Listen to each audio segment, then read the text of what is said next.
Mental Health First Aid prepares participants on how to interact with a person experiencing a mental health crisis. And Frontier Health is reaching out to faith-based communities and offering the support to train them through their Appalachian Angel Aid project. Brandy Maltsburger with Frontier Health is here with more. Brandy, thank you so much for being here. We appreciate you coming back. Yeah, thank you for having me. Yes, of course. So last time you were here, we were talking about mental health first aid. Yes. That's kind of a new term for a lot of people. Tell me a little bit about what that is. Just kind of tell me, describe it for me. So mental health first aid is very similar to CPR. You know, CPR, you learn the clinical training of how to attend to someone who is maybe having a heart attack and until the appropriate professionals can get there to assist.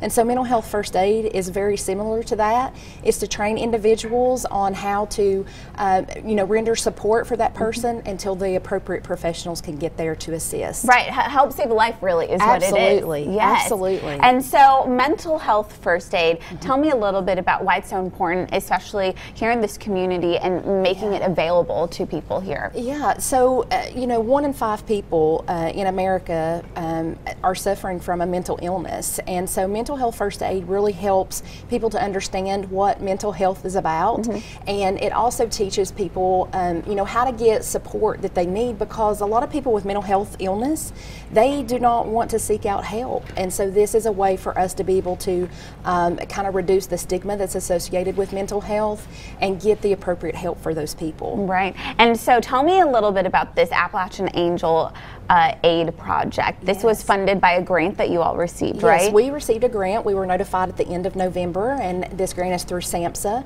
and our project is called Appalachian Angel Aid, and we want to partner with faith-based communities. It could be churches, organizations that are culturally diverse that would like to learn more about mental health first aid, because we know that faith-based communities are the first responders to people that are having challenges with addiction, with mental health, and so we want to collaborate and partner with these faith-based communities so that we can provide this mental health first aid so that people can get help. Right, and you mentioned a great point that these faith-based communities are really the first stop for a lot of people who are seeking help, and I think that with these faith-based communities there is no stigma attached. It is, you know, a very comfortable environment, and this is a way where you can really provide education for those communities. Yes, I mean, what better of a group to work with in the faith-based communities, because they always show the caring and the love, which is part of what mental health first aid is. It's just showing empathy and caring and love for people. Right, definitely. And so tell me a little bit about the things that people will learn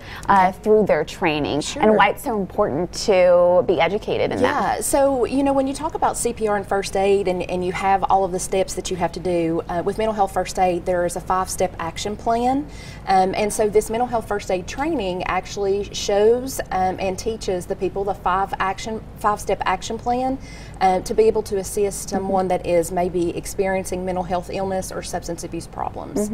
And do you find that now that you guys are starting to be in the community a lot more, especially thanks to this grant, that people are a lot more educated in this issue and maybe are learning things that they didn't realize that was a part of, you know, being relating to mental health? Yes, yes, because you know, mental health is a little bit harder to detect than when you have like physical injuries, and so this absolutely kind of teaches the signs and symptoms of possible mental illness that may be getting ready to be exhibited, and again, so we can just kind of hook them up with the services that they need to provide them the help. Definitely. And if there's someone out there that maybe knows of a faith-based community, or there's someone that's watching that really wants to be a part of this, of the Appalachian Angel Aid project, how can they reach out? How can they find some more information? So with this grant that we have, they can contact me either through email or through my phone number, and we can start discussing what we can get set up, because we are covering the Upper East counties, so the 8 counties in Upper East Tennessee.